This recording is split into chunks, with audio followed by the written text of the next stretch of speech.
دا وایي سبو د پسرال النبی کریم صلی الله علیه وسلم ته فرمای د هغې زمانې مالدارانو مالدارانو و نیکانو د الله حبیب دا کلمې خو هغې شروع کړې اوس مونږ څه کوو مونږ شروع کړې دا خو هغې کوي د دواړو جهانو سردار ورته وفرمیل وی دا خو د الله خوښه ده چې چاله یې ورکړي نو بس مطلب دا تاسو اوس هغوی نشئ لاندې کولی چې مالدار دي د دې کلمو ویرت کوي ویلا چې دی د دې کلمې نه ویلې او تاسو ویلې نو دې مالدارانو تاسو نشوئ لاندې کولی نو چې د چا د صدقې وس نه کیږي نفلی صدقات نشي ورکولی غریبي نو هغه دی سبحان الله الحمدلله لا اله الا الله والله اکبر په دې بدې د مالدارانو نه مخکې روان مالداران بدې لاندې نه کي چې کوم غریب دا وظایف کوي نو د دواړو جهادو سردار دا مهاجرینو ته وښودل وی دا وایي نو د مهاجرینو تسلي وشوله دواړو جهانو سردار ورته وایي هغې مال ورکوي جو تاسو سبحان الله الحمدلله دا وایئ په دې به تېله تاسو مخکې شئ نو د پیغمبرانو کار به دی مبشرین چې دی به خلقو ته زیری ورکوي خلقو ته به زیری ورکوي ومنذرین او یرونکي به خلق به یری اخرت به ورته یادوي زنکدن به ورته یادي بی بی عایشه رضی الله تعالی عنها فرمایي د دواړو جهانو سردار چې د زنکدن حالت شروع شو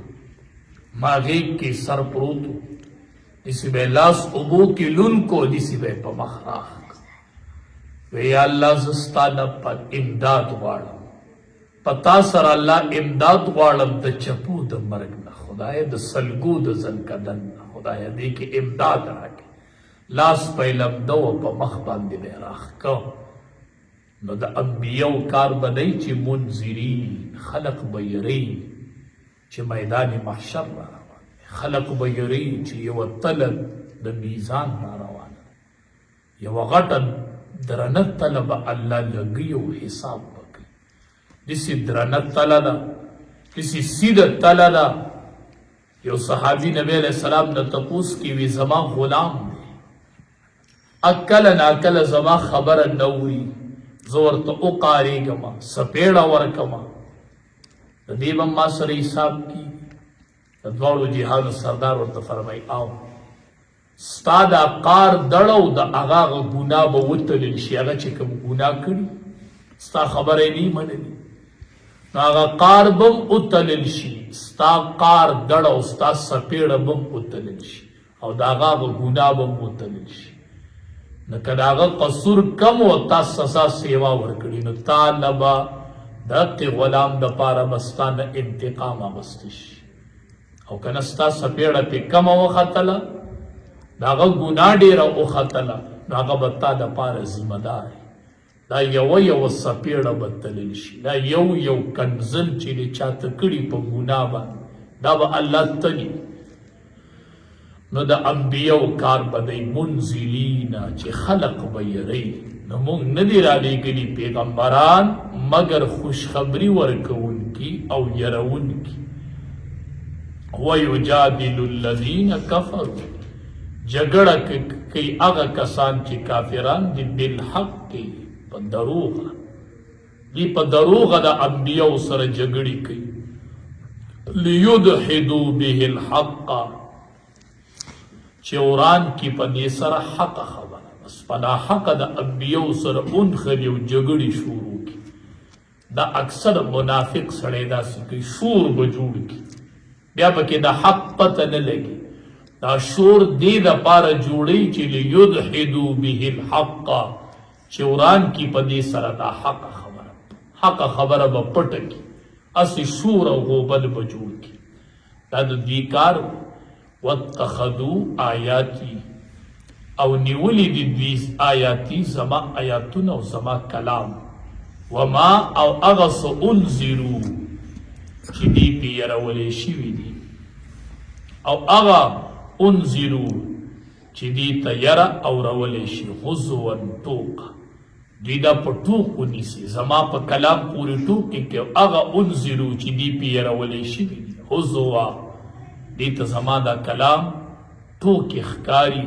او د انبیو سره په ناحق باندې جګړې کوي شور جوړ کړي چې دا حق خبره چرته ښکاره نشي د نبی کریم صلی الله علیه وسلم دا صداقت چرته ښکاره نشي د نبی کریم صلی الله علیه وسلم صداقت الله بخکاره کو ټیم پټه نبی کریم صلی الله علیه وسلم لا ډیر رپورټ چې شام ته سفر کو قافلې سره روان او د اوچت زینب بحیرا راهب اولید نو راکوش شو بس قافلې والا ته وی دا معصوم شام ته مبوزي دا نبی اخر الزمان دا نبی دا اخیری پیغمبر د کې نخې دي تا ته څنګه پته ولګېدل ما تاسو ته کتل چې تاسو قافله په لار را روان وئ هرې ونې ته ما کتل چې دی به ونې ته رانږدې شو نو ونې به ده ته سجده ولګول او دا د پیغمبر نښه ده چې ونې ده ته سجدې کوي د امام الانبیا صداقت لا رکوټې ماشوم دی چې بحیرا راهب جرجیسی نومو د تورات عالم هغې وخت نه خوش خبرۍ ورکړلې وي دا نبي اخر الزمان دی د شام طرف ته مه بوځئ دته به قافلې نقصان ورسي خلک پسې راوتې دي او بیا چې کله د قافلې له ډوډۍ وکړله د بحیرا راهب دقې قافلې له دې کې نبی علیه السلام ابو طالب پکې چې ډوډۍ ټیم شو بحیرا راهب راغی وی هغه ماشوم څه شوی هغه اوښان سړی وی هغه ته غږ وکړئ که نه دی نبی کریم صلی الله علیه وسلم ته آواز وکوي راځه چې نبی علیه السلام راغی لا ماشوم دی دی د ونې د سوري د لاندې ناست دي دا قافلې والې یوه ونه ده سوری یې کړی دی او دوی ناست دي نور غانمه دي نبی کریم صلی الله علیه وسلم چې راغی نو سیټ ته کېناست ماشوم دی دا خو غټ مشران خلق دی نو نبی علیه السلام سیټ ته کېناست چې سیټ ته کېناست په غرمو هغې ونې هغه سوری تو شو د دې خلقو نه لاړ او په نبی علیه السلام ودرېد د پاس نبی علیه السلام خلقو ته وی ما درته نه وي چې دا نبي اخر الزمان بحیرا راهب ورته ما درته نه وي چې دا نبي اخر الزمان دی وګورئ ورته هغه سوری د خلقو نه تو شو په نبی علیه السلام داسې ودرېد هر شجر او حجر به ګواهي ورکوله چې دا نبي اخر الزمان دی چا په زبان قال سره ووي او چا په زبان حال سره خو دې مشرکینو به بیا هغه خپل زور لګو شور به یې جوړ کو جګړې به یې جوړې کړلې چې د نبي کریم صلی الله علیه وسلم دا خبره څوک وانه وري نو الله تبارک وتعالی ذکر